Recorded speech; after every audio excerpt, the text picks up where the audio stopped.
삼성마저 중국 탈출이라 중국이 안 망한다고. 저는 중국이 과연 버틸 수 있을까? 저는 없다고 생각합니다. 미국과 중국의 충돌, 이게 하늘의 태양은 두 개가 있을 수 없거든요. 하늘의 태양이 두 개가 되면 쉽게 말하면 땅에 있는 사람들은 불고기 돼버립니다. 결국은 하늘의 태양은 하나뿐이 없어야 되거든요. 그러니까 미중 충돌도 그런 시각에서 바라보면 틀리지 않습니다. 1970년대, 80년대, 60년대 이때 돌아가면 미국하고 러시아, 소련이죠. 소련하고 그렇게 경쟁을 했잖아요. 1960년대, 70년대, 80년대를 생각해 보십시오. 엄청나게 경쟁을 하다가 결국은 소련이 무너졌습니다. 중국도 그런 절차를 밟지 않을까요? 안 밟으려고 노력하겠죠. 시진핑도 노력하고 중국 공산당도 노력하겠죠. 그러나 시장은 돌아갑니다.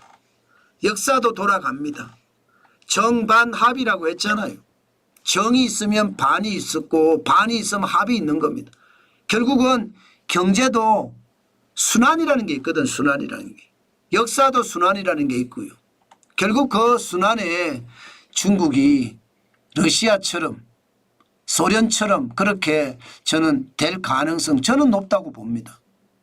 물론 사람들마다 생각이 다 다르겠죠. 그런데 저는 그게 굉장히 높다고 생각합니다. 게다가 중국은 이제 국민들이 자본주의를 알기 시작했어요. 중국 지도부가 통제하는 것도 앞으로 쉽지 않을 겁니다. 그만큼 자본주의에 물들어 있고요. 그 자본주의가 중국을 또 한 번 흔들어 놓을 수도 있을 겁니다. 그런 와중이라고 해야 되나요? 예, 그런 와중. 중국이 지금 약간 흔들리고 있는 와중. 예, 또 미국과 중국의 어떤 충돌이 격화되는 와중. 유럽과 중국의 충돌이 격화되는 와중. 이 와중에 외국인들이 진짜 많이 떠나잖아요. 중국에서 실질적으로 나와버립니다.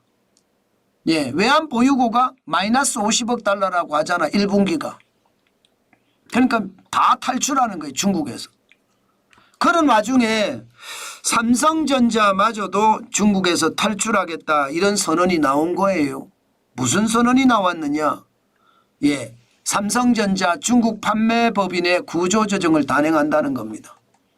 일단 지역별 판매 직원이 1,600명에 달하는데 이번에 감원을 130명 8% 정도 감원을 한다고 합니다. 뭔가 중국에서 탈출하는 시도를 하는 거라고 봐야 되나요? 저는 충분히 그럴 수 있다고 생각합니다. 게다가 2025년까지는요. 예, 2025년이면 내년입니다. 30% 감원한다고. 30%. 480명을 줄인다고 합니다. 마치 이거를 보니까 LG전자를 보는 것 같지 않나요, 여러분? LG전자가 그랬거든요. LG전자가 오프라인의 인원을 줄여가면서 구조조정을 했고요. 결국은 온라인의 인원까지 줄여가면서 나중에는 스마트폰 자체를 완전히 포기할 정도로 LG전자가 폭삭 망한 적이 있거든요. 지금도 LG전자 스마트폰은 안 나오잖아요. 중국 때문에 망한 거거든요. 지금 삼성전자가 그런 모습을 보이는 것은 아닌가. 뭐 그런 이야기가 당연히 나옵니다. 당연히. 실제로도 말입니다. 이게 오프라인을 접고 온라인을 접는다. 이게 순서일 거라는 거예요. 지금 실질적으로도 보면 중국에서 삼성전자의 존재감은 없어졌습니다. 존재감은 없잖아요. 지금 1위가 비보, 2위가 애플, 3위가 하웨이, 4위가 샤오미, 5위가 아너, 6위가 오포예요. 기타가 5.5%인데 이 5.5% 안에 삼성전자는 들어가 있었습니다. 삼성전자는. 다 중국계예요. 다 중국계. 삼성전자가 한때는요. 2013년만 하더라도 시장 점유율이 18.97%였습니다. 지금은 1.39%. 존재감이 없어졌죠. 존재감이 없어졌으니까 탈출을 하는 거죠. 그만큼 시장에서는요. 지금 삼성전자가 이제 오프라인을 접고 온라인을 접지 않을까 그런 이야기까지 나옵니다. 저는 이거 굉장히 유심히 봐야 된다고 생각을 하거든요. 과연 삼성전자만의 문제일까? 이건 말입니다. 저는 이게 중국 스스로 중국 경제를 지켜나가면 다행이라고 생각은 해요. 그렇지만 외국 자본이 들어가지 않고 중국이 계속 돈 풀면서 경제를 살려간다고요? 쉬울까요? 안 무너질까요? 저는 무너진다고 보는 겁니다. 지금 중국은요. 자국 기업들만 난리예요. 자국 기업들만. 비보도 자국, 하웨이, 샤오미, 안, 오포. 자국 기업들끼리 난리예요. 이거 사실 알고 보면 전부 공산당이 뒤에서 운영하는 기업들이거든요. 이런 기업들이 지들끼리 싸움하고 있어요. 지들끼리. 그러면서 지들끼리 뭐라고 하나 하면 애국 소비를 하자 이렇게 이야기하면 자기네 소비. 사실 알고 보면 이 모든 기업에 중국 공산당 돈이 다 들어가 있거든. 다 들어가 있거든. 그러다가 망하면 어떻게 될까요? 망하면. 저는 망하죠. 시장이라는 게 이렇게 아무리 중국 땅덩어리가 크다고 하더라도 이렇게 많은 휴대폰이 계속 살아남을 수는 없습니다. 아니 미국을 보세요. 미국 애플 안 하잖아요. 애플 안 하 사실상. 애플 안 하잖아요. 유럽을 보세요. 제대로 된 통신회사가 없습니다. 중국만 이렇게 계속 할 수 있다고요? 그러면 중국 내에서 자본 조달이 다 이루어져야 되는데 정부가 돈 풀어서 이렇게 중국을 살려놓고 있는데 이게 얼마나 오래 가겠습니까? 저는 삼성이 이렇게 쪼그라드는 것도 사실은 중국 내에 그들끼리의 그들만의 리그를 하고 있기 때문에 삼성이 쪼그라드는 거고 대한민국에 대한 기본적인 경계감 그런 것이 결국은 삼성이 중국에서 철수하는 길이라고 생각을 하거든요. 결국 이것은요. 중국이 세국주의 정책 때문에 중국 스스로가 망해가는 거다. 저는 그렇게 믿고 있습니다. 이렇게 많은 기업들이 탈출을 하잖아요. 중국 기업만 가지고는 절대로 저는 중국이 성장할 수 없다고 생각합니다.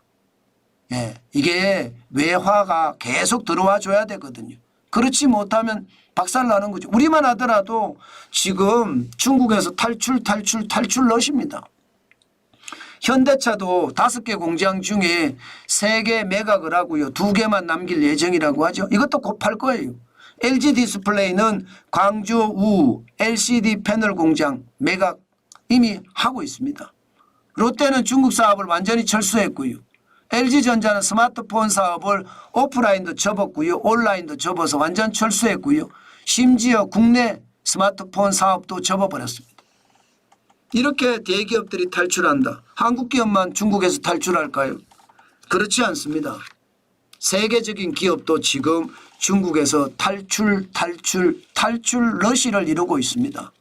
결국 중국은요. 저렇게 스스로 망해가는 그런 길을 선택을 하고 있다. 저는 그렇게 생각합니다. 물론 삼성은요. 스마트폰이 중국 시장에 죽는다고 하더라도 전 세계 시장에 죽을 거냐 그거는 아니에요. 실질적으로 현대자동차가 중국에서 시장 점유율이 5%도 채 안 됩니다. 그런데도 현대자동차는 세계 자동차 시장의 3위를 기록하고 있잖아요. 그런 걸 보면 중국 시장이 없어도 우리는 1등 하거든요. 스마트폰도 중국 시장 없는데 1등 하잖아요. 앞으로 1등 계속 할 거냐? 할 수 있을 겁니다. 왜? 신냉전 체제가 갖춰지면서 중국에 대한 견제감이 굉장히 커졌거든요. 유럽도 미국도. 물론 유럽이나 미국이 중국을 견제하면서 우리도 견제할 수가 있습니다. 그러나 자유우방, 자유연대의 어떤 국가들에게는 그 정도는 아니거든요. 중국처럼 막무가내로 그냥 막아버리는 그런 정도가 아니기 때문에 외교를 통해서 우리는 충분히 풀 수 있고요. 중국은 협박을 통해서 풀어야 되는데 협박이 더 이상 안 통하면 중국은 계속해서 무너질 거다. 저는 그렇게 시장을 보고 있습니다. 그래서 제가 중국 투자는 지금은 하지 마라. 지금 투자하면 오히려 있는 돈마저 순삭당한다. 그 말씀 드렸는데 그게 현실입니다. 저는 중국 투자하지 마세요. 과감히 말씀드립니다. 지금은 중국 투자할 때가 아닙니다.